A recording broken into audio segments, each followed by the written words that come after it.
Kami sangat menikmati kebaikan-Mu ya Tuhan. Kebaikan-Mu lah yang membuat kami ada berdiri sampai saat ini. Kebaikan-Mu lah yang membentengi kehidupan kami. Kebaikan-Mu lah Tuhan yang membuat kami terus ada sebagaimana kami ada. Tuhan Yesus, terima kasih. Kami percaya kebaikan-Mu juga lah yang akan membuat kami tetap confident, tetap percaya untuk langkah-langkah selanjutnya dalam perjalanan kehidupan kami. Kebaikan-Mu, kasih setia-Mu itu cukup bagi kami. Terima kasih Tuhan buat siang hari ini kami bersekutu dalam bait-Mu Tuhan. Kami ada bersama-sama pada siang hari ini bersekutu dengan Engkau. Dan kami yakin Tuhan bahwa Kau bersama-sama dengan kami saat ini. Dan lewat kebenaran firman-Mu Kau akan terus kembali memperbaharui kami, menguatkan kehidupan kami. Bahkan kami percaya dengan iman firman Tuhan akan menjadi landasan untuk kami terus berjalan dalam kehidupan keseharian kami. Itulah sebabnya Tuhan, berbicaralah atas firman-Mu. Kami anak-anak-Mu, kami siap ya Bapa untuk kami menerima firman-Mu. Dalam nama Tuhan Yesus Kristus, setiap kita yang siap merenungkan firman Tuhan bersama dengan saya, mari sama-sama katakan amin. Silakan duduk saudaraku. Kita sudah ada di minggu kedua di bulan Maret. Sebentar lagi kita akan merayakan Jumat Agung dan Paskah. Kita akan kembali mengingat apa yang sudah Tuhan kerjakan. Kita akan kembali merenungkan bagaimana Tuhan telah mengerjakan karya-karyanya, Tuhan yang luar biasa. Apa yang sudah Tuhan lakukan 2000 tahun yang lalu, dampaknya terasa sampai saat ini masih kita nikmati. Amin, saudara? Saudaraku, pada bulan Maret ini kita ada dalam perenungan. Kalau minggu lalu saudara yang hadir bagaimana Ibu Gembala menyampaikan kebenaran tentang siapa saudara dan saya sebagai gereja Tuhan. Betapa powerfulnya setiap kita sebagai gereja Tuhan, betapa dahsyatnya bahwa sebagai gereja Tuhan kita bukanlah pribadi-pribadi yang lemah, kita bukanlah pribadi-pribadi yang gampang dihempaskan, dihancurkan oleh situasi yang ada sekarang. Nah, di tengah-tengah situasi yang ada, saudara, saya rindu untuk kita merenungkan satu kebenaran ini. Ada sebuah ayat yang saya mau ajak untuk kita renungkan dari Ibrani pasalnya yang ke-12, ayatnya yang ke-26 sampai dengan 28. Mari kita baca.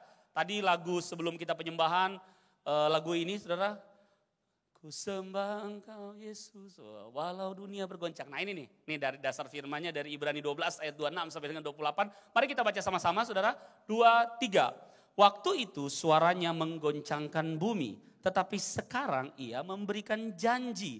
Satu kali lagi aku akan menggoncangkan bukan hanya bumi saja, melainkan langit juga.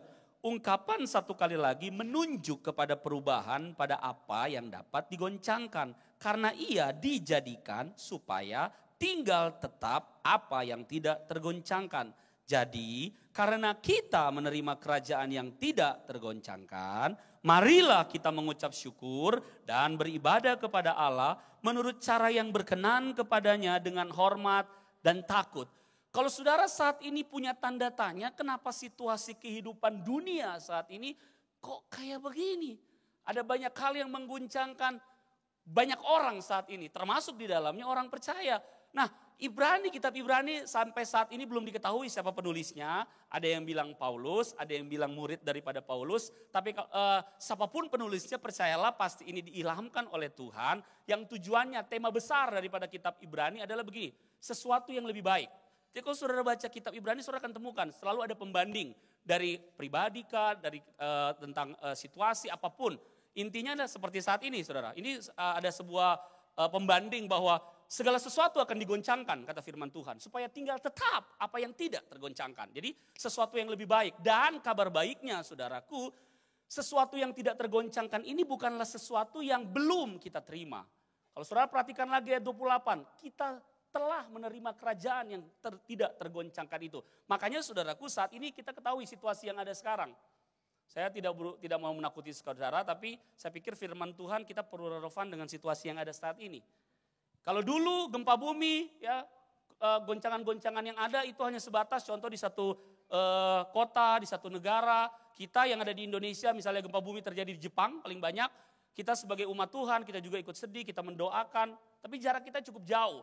Kita mendoakan kalau bisa kita berikan mungkin sesuatu, sumbangan dan lain sebagainya. Kalau ada saudara-saudara kita di daerah lain yang kena gempa bumi. Tapi saat ini goncangan yang ada bukan hanya bumi saja, melainkan langit. Itu bicara soal atmosfer, soal situasi yang ada. Corona yang ada, ini yang ada merah-merah saudara, itu saya ambil terbaru kemarin. Saya ada websitenya untuk melihat situasi perkembangannya seperti apa. Dan semua merah-merah yang ada, kalau dulu gempa bumi mungkin hanya di beberapa titik, tapi ini sudah menyebar. Dan kalau kita boleh jujur, ini menjadi satu ketakutan yang amat sangat hari-hari ini. Nah, kenapa firman Tuhan mau datang pada saat ini saudara? Sebenarnya gini, untuk kembali melihat, untuk kembali memulihkan, menyadarkan siapa saudara dan saya. Bagaimana kita menyikapi semua keadaan di dunia saat ini. Nah, coba kita lihat dulu saudara, satu kebenaran firman Tuhan yang disampaikan oleh Tuhan Yesus dari Matius pasal 16. Matius 16 ayat 18, mari kita baca sama-sama saudara, pendek ayatnya, 2, 3. Dan aku pun berkata kepadamu, engkau adalah Petrus, dan di atas batu karang ini aku akan mendirikan jemaatku, dan alam maut tidak akan menguasainya. Saudaraku, ini perkataan Tuhan kepada Petrus yang jadi perkataan Tuhan juga untuk setiap kita. Bahwa sebagai jemaat Tuhan harusnya kita menyadari bahwa di sini dikatakan alam maut tidak akan menguasainya. Alam maut kalau dari bahasa aslinya dia pakai kata the gates of Hades. Jadi gerbang pintu alam maut. Artinya gini saudara, maksudnya gini. Karena kita adalah jemaat Tuhan yang dibangun oleh Kristus. Situasi lingkungan, keadaan sekitar kita seharusnya, ini kata Tuhan loh. Tidak menguasai kita, tidak membuat kita tertekan, apalagi membuat kita tinggal dalam ketakutan. Makanya bukan hanya sekedar virus, penyakit dan lain sebagainya. Sampai alam maut pun tidak akan menguasainya. Itu maksudnya Tuhan. Tuhan Yesus sementara mau meneguhkan setiap kita bahwa begini, kita perlu sadar siapa kita. Saya coba cari tahu saudara dari sejarah, ternyata gereja Tuhan, umat Tuhan, apa yang Tuhan katakan di Matius 16 ayat 18. Sejarah benar-benar membuktikan bahwa gereja Tuhan telah menjadi jawaban atas segala situasi yang ada. Saya kasih contoh beberapa. Kuasa dari gereja Tuhan. Saat gereja Tuhan ada pada masa pemerintahan Konstantinopel di kerajaan Romawi pada waktu itu, terjadi penghapusan pertandingan gladiator. Pertandingan gladiator itu manusia membunuh manusia. Nah itu yang ada pada zaman itu, di zaman Romawi. Berikutnya di abad pertengahan di Eropa, ini keberadaan gereja saudara. Keberadaan gereja menghapus perbudakan. Saudara lihat kuasa dari gereja Tuhan. Berikutnya adalah di Amerika Serikat sifat-sifat buruk pada waktu itu yang banyak banget. Perkelahian, aborsi, perbudakan itu dihapus karena kepemimpinan Kristen di abad ke-19 di gereja. Oleh anak-anak Tuhan. Jadi betapa dahsyatnya sebenarnya gereja Tuhan. Kalau saudara telusuri lebih dalam di dunia pendidikan, saudara kalau saudara tahu ini, Thomas Alva Edison yang lagi pegang bola lampu, saya coba cari tahu karena setahu saya dia anak Tuhan. Jadi saya nggak mau ngomong sembarangan sama saudara, saya coba cari literaturnya untuk membuktikan bahwa dia anak Tuhan yang membawa perubahan pada waktu itu. Dan saya temukan ada sebuah literatur yang sangat bagus ditulis. Edison, saya copy ini saudara, benar-benar saya nggak tambah-tambahin, jadi benar-benar ini asli. Berkata begini, literatur itu mencatat bahwa Edison membiasakan diri menata hidup bersama Tuhan di pagi hari. Setiap jam 4 pagi di perpustakaan ayat tirinya yang seorang pendeta, ia berlutut dan membaca kitab suci. Edison melakukan hal itu dengan setia setiap hari ketika dia mulai melakukan aktivitasnya. Dan kita ketahui ilmu pengetahuan berhutang banyak sama Thomas Alva Edison. Bukan cuma lampu yang dia ciptakan, ribuan saudara. Yang dia patenkan penemuan-penemuan yang dia dapatkan. Anak Tuhan, gereja Tuhan memberi dampak. Belum kalau saya sebutkan lagi Mother Teresa. Saudara tahu palang merah, Red Cross. Kenapa lambangnya Red Cross? Itu anak Tuhan. Bagaimana gereja menjadi jawaban di tengah pertempuran perang dunia pada waktu itu. Bangkit anak-anak Tuhan yang kemudian tampil secara netral. Kita harus tolong orang-orang yang kemudian dalam korban pertempuran, korban peperangan yang ada. Makanya muncul Red Cross atau palang merah. Itu gereja Tuhan semua saudara. Di tengah situasi yang memang begitu kelam, begitu gelap, gereja Tuhan selalu bangkit. Pertanyaannya saudara saat ini adalah begini. Bagaimana dengan kita saat ini? Nah Alkitab sebenarnya mengingatkan kita telah memberitahu kepada kita soal kondisi apa yang akan kita alami. Coba kita baca Lukas 21, saya akan bacakan buat saudara. Lukas 21 ayat 10 sampai dengan 11. Ia berkata kepada mereka, bangsa akan bangkit melawan bangsa dan kerajaan melawan kerajaan. Dan akan terjadi gempa bumi yang dahsyat dan di berbagai tempat akan ada penyakit sampar dan kelaparan. Dan akan terjadi juga hal-hal yang mengejutkan dan tanda-tanda yang dahsyat dari langit. Jadi sebenarnya firman Tuhan, Tuhan Yesus ini kan khotbah Tuhan Yesus menggambarkan tentang kondisi akhir zaman. Kondisi kita saat ini saudara. Bahwa memang akan terjadi penyakit sampar, kelaparan, tanda-tanda yang mengejutkan, tanda-tanda yang dahsyat dari langit. Buat saya bagaimana dengan kita saat ini adalah begini saudara. Kita bisa saja waspada dan berhati-hati tentu saja dengan situasi yang ada. Namun ini saudara pesan Tuhan, jangan sampai kita menjadi ketakutan. Kewaspadaan kita makanya sebagai gereja Tuhan kita mendukung kegiatan terjadinya penularan virus corona. Jabat tangan saudara jangan merasa asing kalau tadi mungkin asyir, shalom ya. Selamat pagi, selamat siang ya. Coba lihat tatap kiri dan kananmu tadi ada begini kalau mungkin belum sempat kasih senyuman sekali lagi. Itu yang lagi dilakukan kita mendukung. Tapi itu semua saudaraku bukan berarti kita takut. Kita enggak takut saudara. Makanya jangan sampai situasi yang ada membuat kita takut.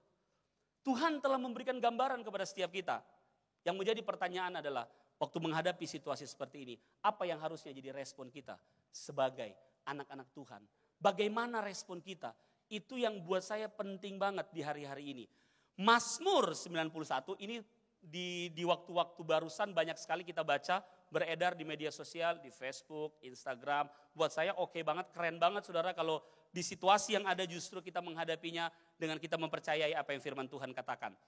Saya minta tolong kita baca bergantian saudara, Mazmur 91 ayatnya yang pertama sampai dengan ayat yang ke-7. Kita baca bergantian, saya baca terlebih dahulu ayat pertama, saudara baca ayat yang kedua, kita bergantian sampai dengan ayat yang ke-7.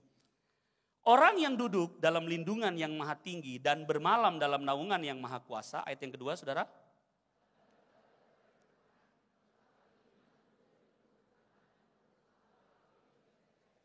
Sungguh dialah yang akan melepaskan engkau dari jerat penangkap burun, dari penyakit sampar yang busuk.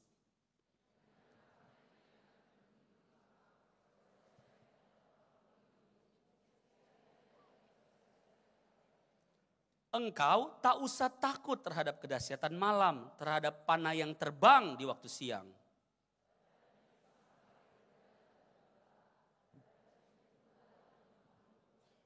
Sama-sama ayat yang ke-7, 2, 3. Walau 1000 orang rebah di sisimu dan 10.000 di sebelah kananmu, tetapi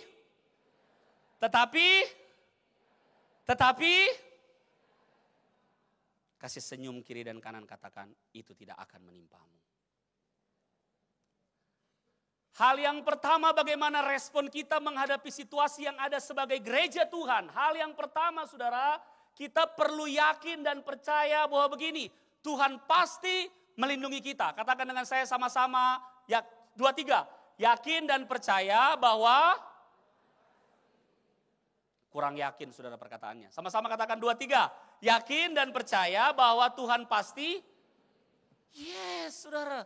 Saudara pikir ketika firman Tuhan ini ditulis, saudara tahu yang tulis ini siapa?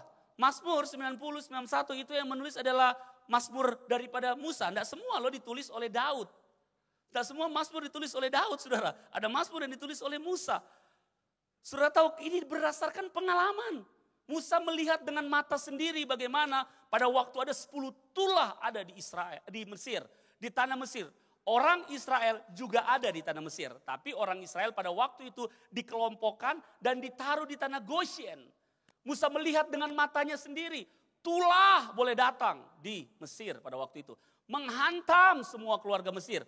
Tapi di keluarga Israel di tanah Goshen ada perlindungan Tuhan. Pertanyaannya adalah dengan situasi yang ada yang kita hadapi saat ini. Keyakinan kita bahwa kita yakin dan percaya bahwa Tuhan pasti melindungi kita. Apa yang menjadi dasar? Apa yang menjadi landasan? Nah ini yang menarik saudara. Di ayatnya yang pertama, Mazmur 91 ayat yang pertama kita gali lebih dalam. Dikatakan begini, orang yang duduk dalam lindungan yang maha tinggi dan bermalam dalam naungan yang maha kuasa. Ayat 1 ini kemudian akibatnya di ayat 2, 3, 4, 5, 6, 7, dan 8 yang kita baca. Itu adalah akibat dari ayat yang pertama. Makanya buat saya, supaya kemudian di antara kita semua gereja Tuhan saat ini, kita punya sebuah confidence, saya pakai ambil istilah dari Bapak Pendeta Jonathan Patiasina. Kita punya confidence, kita punya keyakinan bahwa kita percaya ini tidak akan menimpa kita. Semua tulah apapun itu kita bisa waspada, harus hati-hati. Tetapi bukan berarti ada dalam ketakutan. Oh bagaimana kalau saya kemudian kena itu? Bagaimana kemudian saya kalau itu datang kepada keluarga saya? Make sure saudara, ini yang perlu kita perhatikan justru. Perhatikan posisi kita. Di mana kita duduk dan di mana kita bermalam. Maksudnya adalah bukan tempat orang nongkrong, bukan saudara. Tapi ini merujuk kepada pribadi. Adakah kita duduk dan bermalam di dalam Tuhan? Adakah waktu yang kita sediakan dalam doa dan perenungan akan firman-Nya? Jelas orang yang duduk dalam lindungan yang maha tinggi dan bermalam dalam naungan yang maha kuasa. Kemudian dampak-dampak yang tadi kita baca. Yang ingin saya katakan adalah begini, perhatikan posisi kita saudara. Make sure, pastikan posisi kita. Karena kekuatan kita supaya tulah tidak datang kepada kemah kita. Kita nggak usah takut terhadap kedahsyatan malam. Bukan karena kita. Tapi karena dengan siapa?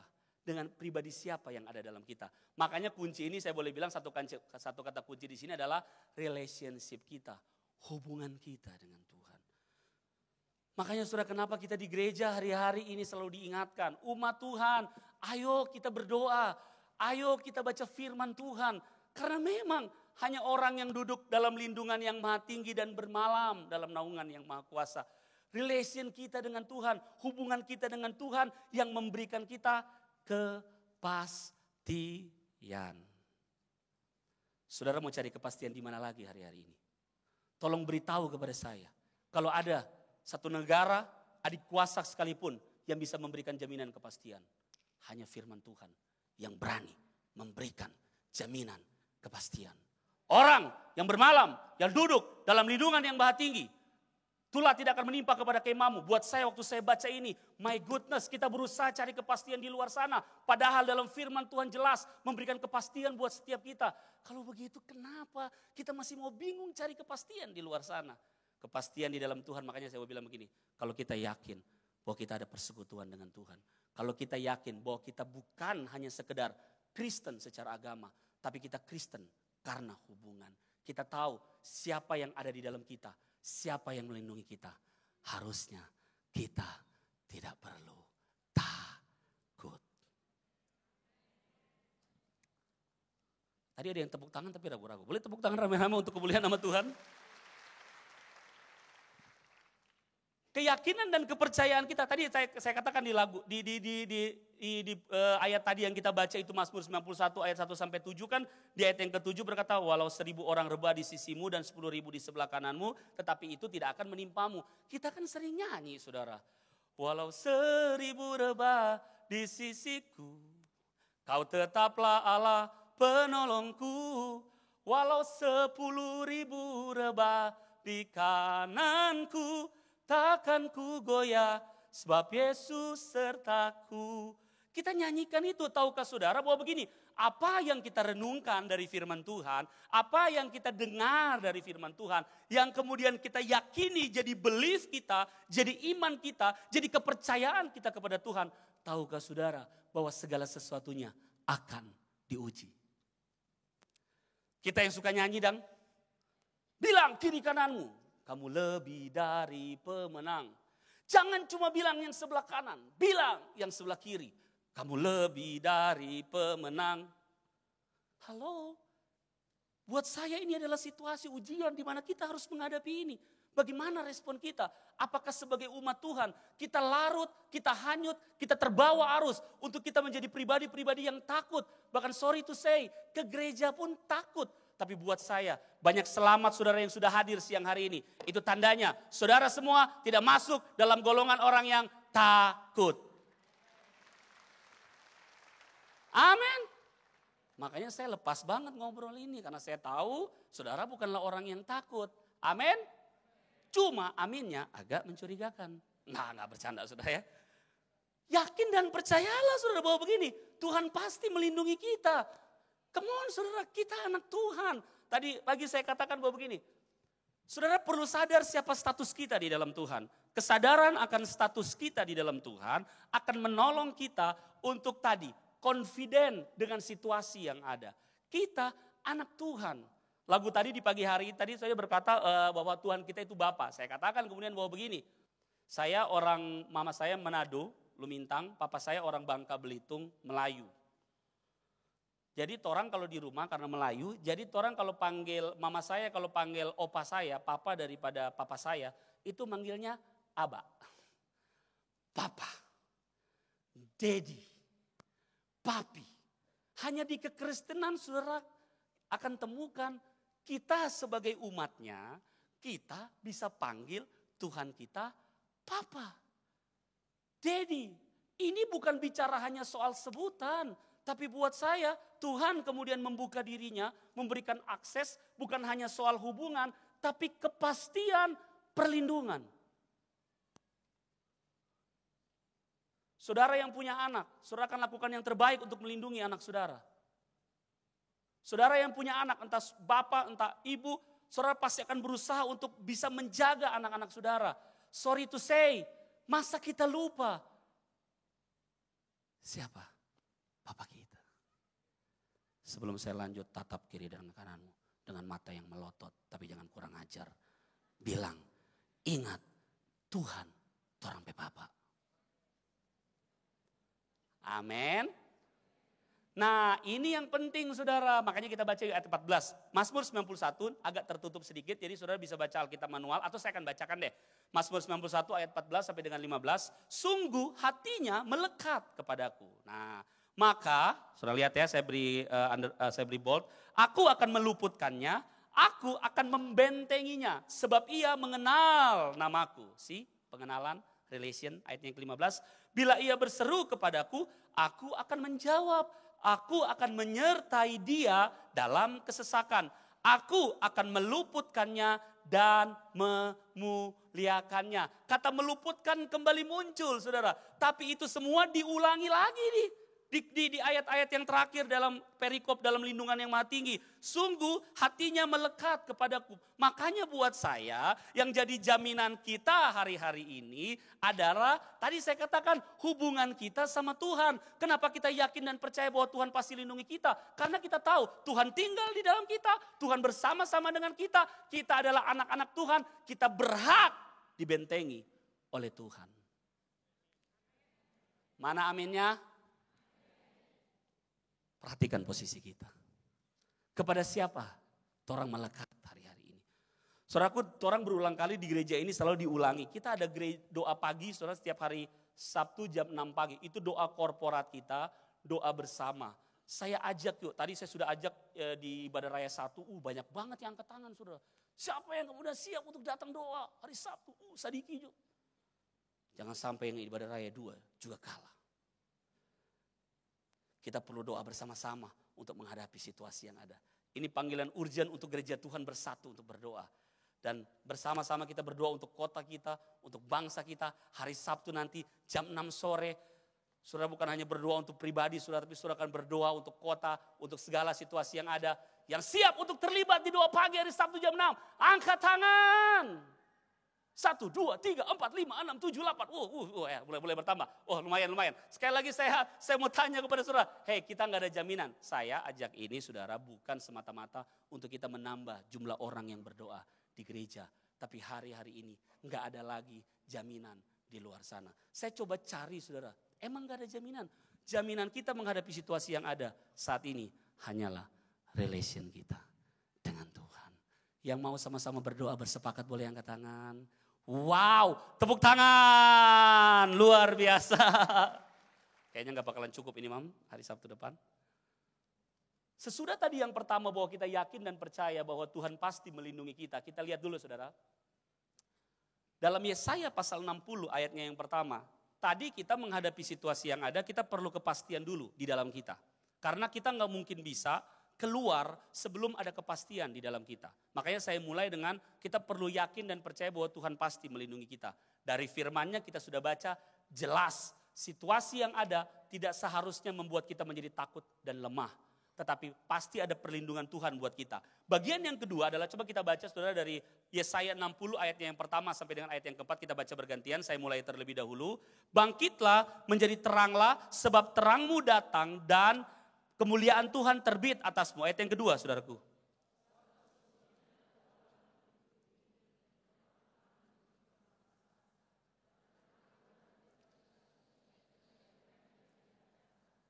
Bangsa-bangsa berduyun-duyun datang kepada terangmu dan raja-raja kepada cahaya yang terbit bagimu. Sama-sama ayat yang keempat, 2, 3. Angkatlah mukamu dan lihatlah ke sekeliling. Mereka semua datang berhimpun kepadamu. Anak-anakmu laki-laki datang dari jauh dan anak-anakmu perempuan digendong. Kalau saudara perhatikan Yesaya pasal 60, khususnya di ayatnya yang kedua, itu jelas. Itu seperti situasi yang kita lagi hadapi saat ini. Kegelapan menutupi bumi dan kekelaman menutupi bangsa-bangsa. Kegelapan menutupi bumi ini bicara bukan secara fisik, gelap seluruh dunia. Bukan, tapi ini bicara soal situasi, kondisi, kegelapan di mana-mana, kekelaman di mana-mana. Enggak ada lagi kepastian. Bangsa-bangsa hari-hari ini saudara lagi bingung. Bahkan beberapa bangsa telah menutup akses untuk orang bisa datang. Betul saudara? Betul nggak saudara? Padahal kan dulu semua maunya banyak bangsa-bangsa datang ke negaranya. Karena bisa menambah devisa, bisa memberikan pemasukan, bisa tolong orang-orang secara ekonomi yang misalnya rumah makan dan lain sebagainya. Kita pun di Manado sangat tertolong dengan kehadiran daripada turis-turis Cina beberapa waktu yang lalu. Tapi saat ini akses malah ditutup. Itu yang saya bilang, kegelapan menutupi bumi dan kekelaman menutupi bangsa-bangsa. Ini Alkitab sudah beritahu kita saudara. Makanya buat saya begini, kalau tadi kita sudah yakin dan percaya bahwa Tuhan pasti melindungi kita. Hal yang kedua ialah saudara, saatnya kita bangkit dan saudara-saudara pikir ayat ini hanya untuk ribuan tahun yang lalu? No, Alkitab tetap relevan sampai saat ini. Buat saya ini panggilan buat gereja Tuhan. Buat saudara dan saya, saatnya kita bangkit dan menjadi terang. Maksudnya apa? Di tengah-tengah dunia lagi kelam, lagi ketakutan. Bagaimana respon kita? Saya kasih gambaran seperti orang Israel, saudaraku, yang menghadapi Daud. Yang menghadapi Goliat maksud saya. 1 Samuel 17 ayat 4, 8 dan 11. Saya akan bacakan buat saudara. Lalu tampillah keluar seorang pendekar dari tentara orang Filistin. Namanya Goliat dari Gad. Tingginya 6 hasta sejengkal. Sebelum saya lanjut di ayat 8. Jadi pada waktu itu orang Israel, Saul dan segenap orang Israel ditantang sama satu pendekar dari Filistin. Namanya Goliat. Tingginya 6 hasta sejengkal. Kalau dihitung dalam meter kurang lebih 3,2 meter. Jadi hampir 2 kali lipat saya. Ini raksasa, tinggi banget. Bukan cuma tentara, tapi Alkitab katakan pendekar. Apa yang dia lakukan? Ayat yang ke-8. Ia berdiri dan berseru kepada barisan Israel. Katanya kepada mereka, mengapa kamu keluar untuk mengatur barisan perangmu? Bukankah aku seorang Filistin dan kamu adalah hamba Saul? Pilihlah bagimu seorang dan biarlah ia turun mendapatkan daku. Jika ia dapat berperang melawan aku dan mengalahkan aku, maka kami akan menjadi hambamu. Tetapi jika aku dapat mengungguli dia dan mengalahkannya, maka kamu akan menjadi hamba kami dan takluk kepada kami. Pula kata orang Filistin itu, aku menantang hari ini barisan Israel, berikanlah padaku seorang supaya kami berperang seorang lawan seorang. Saudara lihat akibat daripada Goliat ini. Ayatnya yang ke-11. Ketika Saul dan segenap orang Israel mendengar perkataan orang Filistin itu, maka cemaslah hati mereka dan sangat ketakutan. Ada yang saudara perlu tahu bahwa Goliat ini menantang barisan Israel itu bukan hanya 1 hari, bukan hanya 2 hari, bukan hanya 1 minggu, bukan hanya 2 minggu. Tapi Alkitab mencatat si Goliat ini mengintimidasi orang Israel selama 40 hari, 40 malam. Kapan? Pagi, sore sebelum tidur. Pagi, sore, perkataan yang sama. Makanya begini, Saul yang pada waktu itu harusnya berani menghadapi segenap orang Israel. Hati mereka jadi cemas dan ketakutan. Kalau orang hubungkan dengan keadaan kita saat ini. Mungkin banyak Goliat yang lagi kita hadapi. Bukan cuma satu Goliat. Goliat yang lagi ada saat ini, buka, bangun pagi, mungkin kita beraktivitas sebentar, putar televisi. ya ampun, corona. Pekerja, pelayanan, aktivitas, pulang, putar televisi lagi. Apa saudara? Itu baru satu Goliat. Belum Goliat yang lain. Tantangan dalam bisnis, tantangan dalam usaha yang di ujung tanduk, rumah tangga yang di ujung tanduk. Banyak banget Goliat yang jangan-jangan ini kondisinya sama saudara. Lagi buat hati kita cemas dan sangat ketakutan. Bukan cuma 1 hari, bukan cuma 2 hari, 40 hari, 40 malam. Saya bayangkan Saul dan segenap orang Israel, stres pasti orang.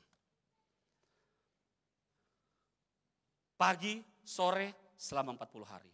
Saya berharap Goliat yang datang dalam hidup kita tidak membuat kita cemas dan ketakutan. Karena pasti ada kabar baik dari Tuhan untuk setiap kita. Aminnya masih mencurigakan. Gereja Tuhan dengar baik di situasi yang ada sekarang saat ini. Apa yang harusnya kita lakukan? Kita tahu bersama bahwa cerita daripada cerita ini kemudian adalah 1 Samuel 17 ayat 32. Datang Daud, wow. 1 Samuel 17 ayat 32 berkata begini. Berkatalah Daud kepada Saul, janganlah seseorang menjadi tawar hati karena dia, hambamu ini akan pergi melawan orang Filistin itu. Di tengah-tengah ketakutan, di tengah-tengah kepanikan orang Israel dan Saul pada waktu itu. Daud yang adalah gambaran gereja Tuhan saat ini. Buat saya ini penting saudara dalam situasi saat ini. Sudahkah kita kemudian bangkit menjadi terang dan memberi kekuatan kepada hati yang tawar di sekitar kita? Atau kita lebih memilih kemudian, iyo Kang, kita lebih takut. Aduh, kok bagaimana ini? Kemarin baru-baru waktu baru diberitakan oleh Bapak Presiden Jokowi tentang yang sudah ada suspek pada waktu itu. Diduga 2 orang di Jakarta. Yang saya dengar dari teman saya katanya di salah satu pusat perbelanjaan yang ada di Kota Manado. Supermarket. Wow, biasanya pagi, kita sih rencana mau pergi pagi, mau beli for kebutuhan rumah tangga dan lain sebagainya. Biasa kita kalau mau beli kalau pagi itu lebih enak karena lebih sepi. Kagetnya ini dia cerita kepada saya tentang kepanikan yang ada. Kagetnya begitu dia datang di supermarket itu, wih baru buka, sebuah antri. Orang stok banyak banget, kepanikan. Tadi ngobrol dengan Ibu Eli, katanya Ibu Eli di temannya, salah seorang temannya dari luar kota bilang, di Manado biasa-biasa ya kayaknya, di luar sana mulai kepanikan. Makanya buat saya adalah saudara, bagaimana fungsi kita? Sudahkah kita bangkit dan memberi terang dengan memberikan kekuatan kepada hati yang tawar? Nanti di poin yang ketiga kita akan lihat apa yang harusnya kita lakukan. Tapi buat saya saudara, setelah kita punya keyakinan bahwa Tuhan pasti melindungi kita. Ini saatnya gereja Tuhan bangkit dan menjadi terang. Firman Tuhan sudah beritahu kita ribuan tahun yang lalu. Bangkitlah dan menjadi teranglah. Gereja Tuhan, umat Tuhan, jemaat Betani Manado. Hei, jangan terbuai. Hei, jangan takut. Ini saatnya saudara dan saya kita bangkit dan menjadi terang. Untuk kemudian begini, memberikan pengharapan kepada tetangga kita, teman kantor kita. Ini prakteknya. Saat teman kantor kita ketakutan, saat teman kantor kita kebingungan. Ini saatnya kita bilang begini, wey sadar siapa torang. Torang harus waspada, saya setuju banget. Makanya kami gereja mendukung kan. Sudah lihat tadi? Shalom. Shalom. Kita mendukung, tapi bukan berarti kita ikut hanyut larut dalam ketakutan. Sehingga sorry to say, kita seperti kehilangan iman kita. Kita berpikir perkataan Tuhan hanya berlaku ribuan tahun yang lalu. Kalau buat saya, ini saatnya kita meyakini dan mempercayai perkataan Tuhan. Itu kita aminkan dan terjadi dalam hidup kita. Bahwa Tuhan pasti melindungi kita. Ini saatnya kita mulai memberitahu kepada banyak orang. Hei, datang kepada Tuhan. Hei, gak usah takut. Tuhan yang melindungi kita. Tuhan yang menjagai kita. Tuhan yang membentengi kita. Tuhan yang menjadi perisai buat kita. Kita punya Tuhan. Saya setuju kalau kita takut, andai kata kita tahu kita lagi tidak sedang menyembah Tuhan. Kita lagi jauh daripada Tuhan. Hei, bapak-bapak, ibu-ibu, saudara sekalian. Kalau posisi kita lagi jauh daripada Tuhan, dengar baik. Kita perlu takut. Tapi buat kita yang lagi di dalam Tuhan, come on, ada kepastian. Kalau saudara perhatikan, tadi yang pertama, bagaimana kita meresponi keadaan yang ada, yakin dan percaya bahwa Tuhan pasti melindungi kita. Yang kedua, bangkitlah dan menjadi teranglah di tengah-tengah situasi yang ada saat ini. Nah kalau kita perhatikan tadi, saya coba soroti ayat yang ketiga dan yang keempat, saudara.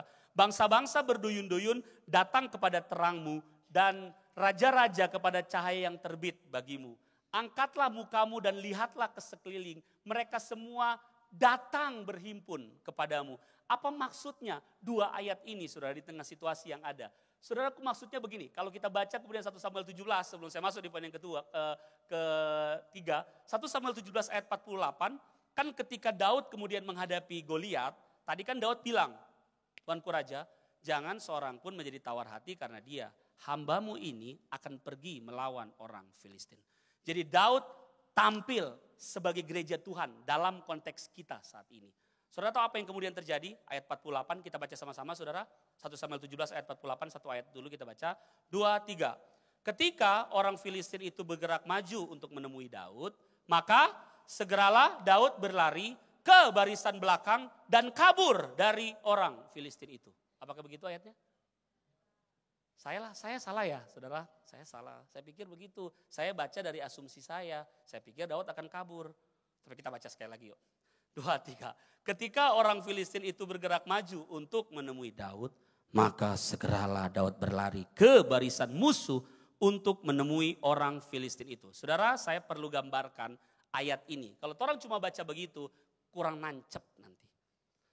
Apa yang dihadapi oleh Daud itu relevan banget sama apa yang kita hadapi saat ini. Tahukah saudara, waktu Daud berhadapan dengan Goliat, ada jarak yang cukup jauh antara Daud dan Goliat. Makanya dorang dua, kalau orang bahasa Manado, sebelum Goliat datang bergerak menghampiri Daud, dorang dua itu baku bataria istilahnya. Baku batarianya itu begini. Daud datang dengan tongkat, Goliat lihat. Hei, kamu pikir aku anjing sehingga kamu bawa tongkat? Oh, Daud tak mau kalah. Hei, engkau, kan tinggi tuh, jadi saya nunjuknya ke atas ya. Hei, engkau mendatangi aku dengan pedang, tombak dan lembing. Tapi aku datang kepadamu dengan nama Tuhan semesta alam. Jarak jauh tuh. Kemudian ayat ini muncul. Ketika orang Filistin itu bergerak maju. Kalau di film Kolosal gambarannya itu begini. Goliat yang perkasa mulai maju. Saudara bayangkan. Kalau Daud waktu Goliat yang besar itu datang mulai mendekat. Dan Daud bilang begini. Kecil ijo. Dapat lihat dari jauh sama orang. Salah lihat kote kita. Serta dia dekat besar kote. Astaga. Saudara bayangkan saja. Kalau Daud bilang begini. Brother, kita cuma ada baku sedu tuh tadi bilang tadi. Sudah saya masuk di hati. Peace. Oh enggak. Goliat tetap datang. Bruk. Saudara bayangkan kalau kemudian Daud bilang begini. Saul, kakak, tolong. Apakah begitu? Apakah begitu? Yang saya gambarkan itu memang tidak begitu. Tapi maaf, saya perlu bilang. Kita yang justru kadang-kadang begitu. Bilang kiri kananmu. Waktu nyanyi. Kamu lebih dari pemenang. Kamu lebih dari pemenang. Kurang semangat. Bilang yang di belakang. Wow, yang di belakang lihat ke belakang. Yang di muka lihat ke belakang. Akhirnya gak kuliah. Kamu lihat ke belakang. Kok mau lihat pas apa? Ya, di belakang sih, tak ada lihat pak kanan, lihat di belakang. Di belakang lihat di belakang lagi ya. Kamu lebih dari pemenang. Kita jika Allah di pihak kita. Wow, kita nyanyi. Tapi maaf, ketika Goliat mulai datang menghampiri rumah tangga kita, menghampiri kekuatan keuangan kita, kesehatan kita, ketakutan yang ada, kayak corona yang lagi datang. Kita kemudian peace, cuma ada baku sedu tadi kita di gereja. Karena sejatinya kalau kita di gereja, iblis tidak berani koret orang, saudara. Iblis mana mau mati konyol. Apalagi kalau worship leader berdoa, Tuhan tutup bungkus kami dengan kuasa darah-Mu. Malaikat berkeliling, iblis bilang, sudah Jo masuk pada orang. Sudah Jo lawang pada orang di dalam, abis orang. Mar, di bawah, di luar sana, di luar kompleks, masih di parkiran, dia berkata, di sini ngoni kita tunggu satu-satu. Saudaraku, apakah waktu Goliat benar-benar datang?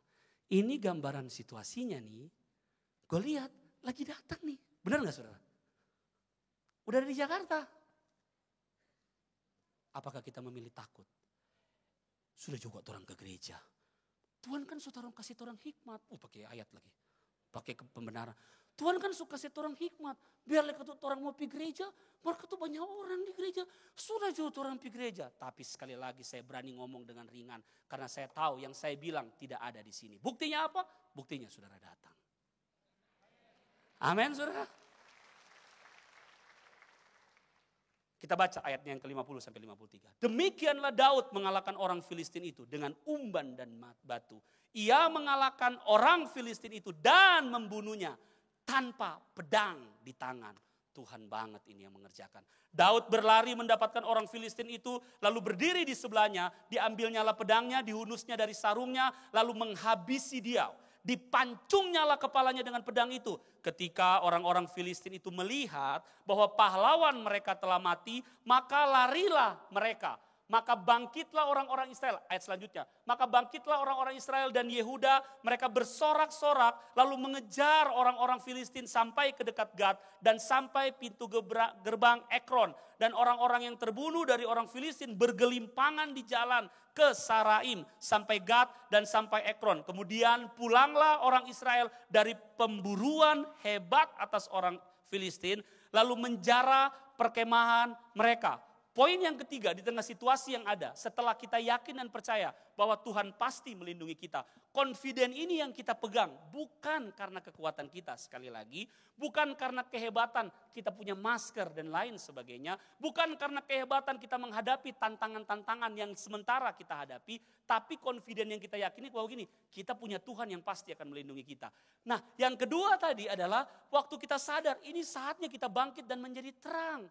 Kita perlu memberikan kabar sukacita, kekuatan buat orang-orang yang lagi tawar. Yang ketiga, kalau kita responi dengan benar. Penuaian jiwa-jiwa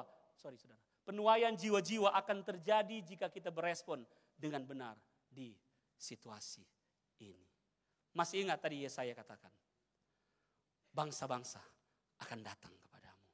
Terjadi pemburuan hebat atas orang Filistin.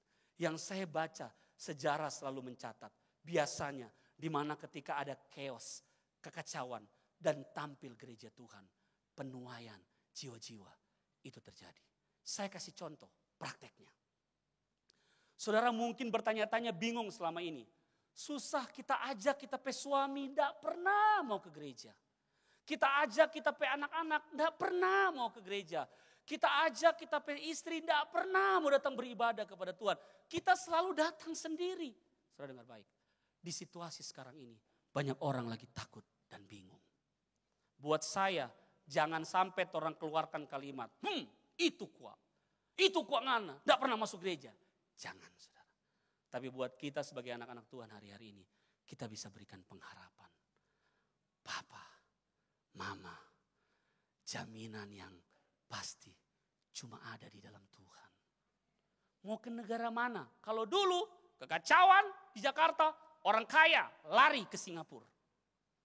Betul? Sekarang saudara mau kemana? Amerika? Sukena. Israel katanya. Mudah-mudahan nanti waktu keberangkatan sudah dibuka. Juga di close katanya. Mau kemana? Tolong tunjukkan, beritahu kepada saya. Adakah negara yang memberikan jaminan? Tidak ada. Kita bisa beritahu suami istri kita. Papa, mama, di situasi seperti ini yang saya baca dari firman Tuhan. Ketika ada tulah terjadi di Mesir, bangsa Israel yang ada di Mesir, di tanah Goshen ada perlindungan Tuhan. Bahkan ketika tulah ke-10 di mana anak sulung mati. Ini penting banget saudara. Di mana anak sulung mati, semua anak sulung di tanah Mesir pada waktu itu sudah ditentukan akan mati. Kecuali jika malaikat maut datang di satu rumah yang di depan pintunya ada tanda darah. Berarti maut akan lewat dari situ.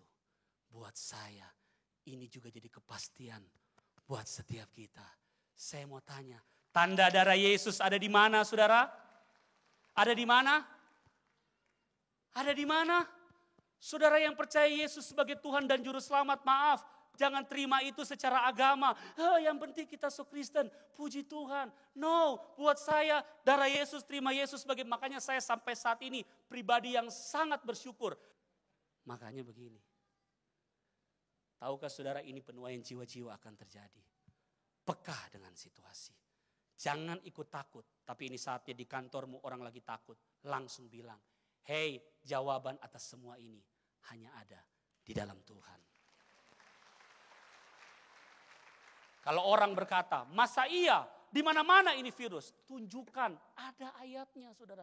Ada firmannya. Tadi yang saya sudah ceritakan. Kalau saya mau cerita yang lain, banyak banget kisahnya. Orang-orang Israel pada zaman waktu itu, sekelilingnya siap untuk menghancurkan mereka. Siap menyerang mereka. Tetapi selalu ketika bangkit raja-raja yang mengasihi Tuhan. Yang beribadah kepada Tuhan. Yang mau datang merendahkan diri di hadapan Tuhan. Sujud, berlutut, berdoa kepada Tuhan. Entah kenapa bangsa-bangsa yang besar yang rame-rame akan siap menghancurkan Israel. Selalu firman Tuhan katakan, Tuhan memberikan kemenangan.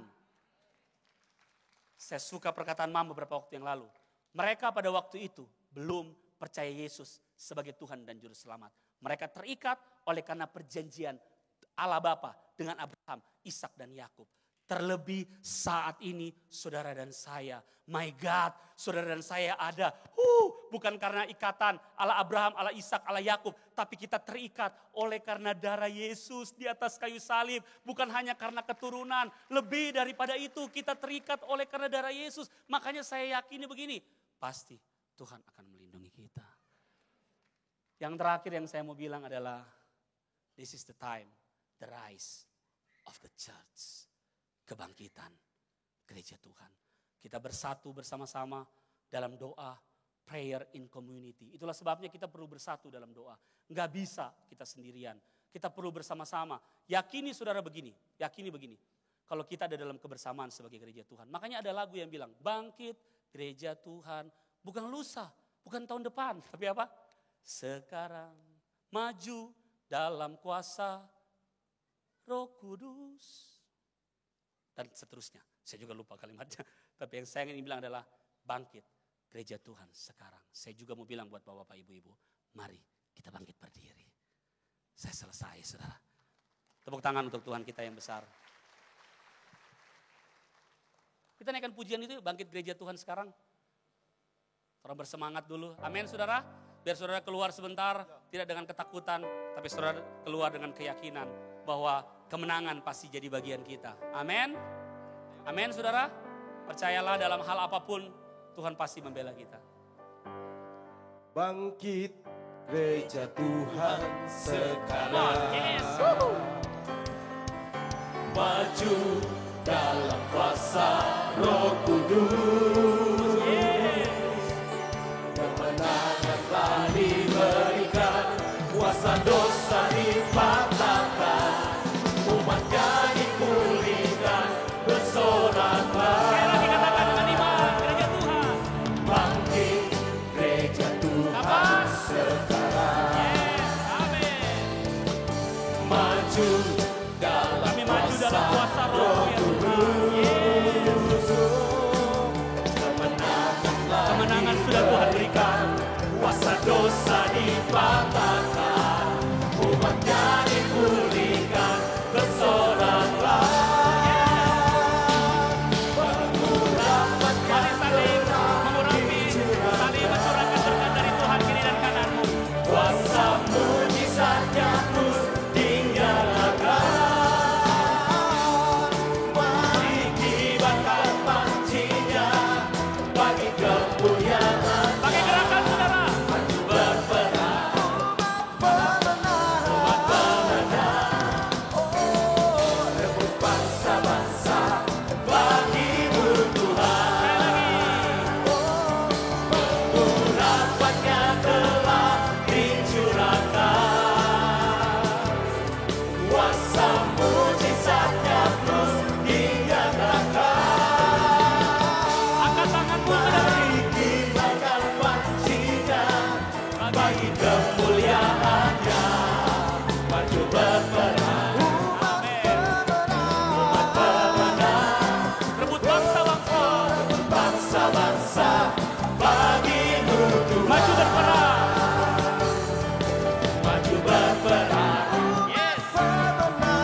Kami percaya ini saatnya bagi kami gereja Tuhan untuk bangkit. Biar kami menyadari waktu dan situasi yang ada. Bukan untuk membuat kami menjadi takut bahkan tinggal dalam ketakutan. Tapi justru ini waktunya bagi kami gereja Tuhan untuk lebih lagi datang mendekat kepada Tuhan. Untuk kami memperbaiki mesbah kami. Untuk kami datang bersekutu dengan Tuhan kami. Yang sangat mengasihi kami. Yang sangat mau memberikan perlindungan-Mu atas setiap kami. Ampuni kami ya Bapa, ampuni kami ya Tuhan. Kalau selama ini kami kurang memperhatikan hubungan kami dengan Engkau. Kami sibuk dengan segala aktivitas kami, segala kesibukan kami. Padahal sejatinya perlindungan yang sesungguhnya hanya ada di dalam Tuhan. Itulah sebabnya lewat firman-Mu Bapa, firman-Mu telah mengingatkan kami bagaimana kami memperhatikan tempat di mana kami berada saat ini. Adakah kami duduk dalam lindungan-Mu? Adakah kami bermalam dalam naungan-Mu? Kami telah merenungkan firman Tuhan dan sebagai umat-Mu ya Bapa, kami mengambil keputusan ini saatnya, ini waktunya bagi kami untuk kami duduk dalam lindungan-Mu. Engkaulah tempat bermalam kami ya Tuhan. Kami percaya ada perlindungan daripada-Mu, ada atas setiap kami pribadi, ada atas setiap rumah tangga kami, ada atas setiap usaha bisnis pekerjaan kami, ada atas setiap situasi yang sementara kami hadapi. Mungkin dampak daripada ini mungkin memberikan dampak bagi usaha di mana kami miliki saat ini. Tapi kami yakin dan percaya pasti Tuhan akan buka jalan yang baru. Pasti Tuhan akan berikan jalan-jalan daripada Tuhan. Biar kami menyadari Bapa bahwa kami punya Bapa yang setia, yang tidak akan pernah meninggalkan kami. Biar situasi yang ada saat ini tidak membuat kami justru semakin takut, tapi justru akan membuat kami semakin mendekatkan diri kami kepada Tuhan. Terima kasih Bapa dalam surga. Tolong kami untuk kami juga peka untuk melihat sekeliling kami. Untuk kami memberikan pengharapan di dalam Tuhan bagi orang-orang di sekitar kami. Biar banyak orang tahu bahwa kami punya Tuhan yang sanggup melindungi kami. Biar perkataan itu keluar dari mulut kami. Perkataan yang membangun, perkataan yang memberikan pengharapan. Bahwa ada pengharapan perlindungan sejati di dalam Tuhan. Dan biarlah setiap telinga bisa mendengar. Sehingga banyak orang yang akan memutuskan datang kepada Tuhan. Berlindung kepada Tuhan. Berlindung dalam naungan daripada yang maha tinggi yaitu Engkau ya Tuhan. Terima kasih Bapa. Teguhkan firman-Mu dalam hati dan kehidupan setiap kami. Biar bukan hanya kami bersyukur menerima kepastian akan perlindungan dari Tuhan lewat firman yang kami renungkan. Tapi biarlah kesadaran kami dibangun untuk kami mulai keluar, bangkit, menjadi terang. Dan kemudian bisa membawa jiwa-jiwa bagi hormat dan kemuliaan nama Tuhan. Haleluya. Ini doa kami Bapa dalam nama Tuhan Yesus. Setiap kita yang yakin dan percaya bahwa perlindungannya terus menyertai kita. Bersama dengan saya mari sama-sama katakan amin. Tuhan memberkati saudara.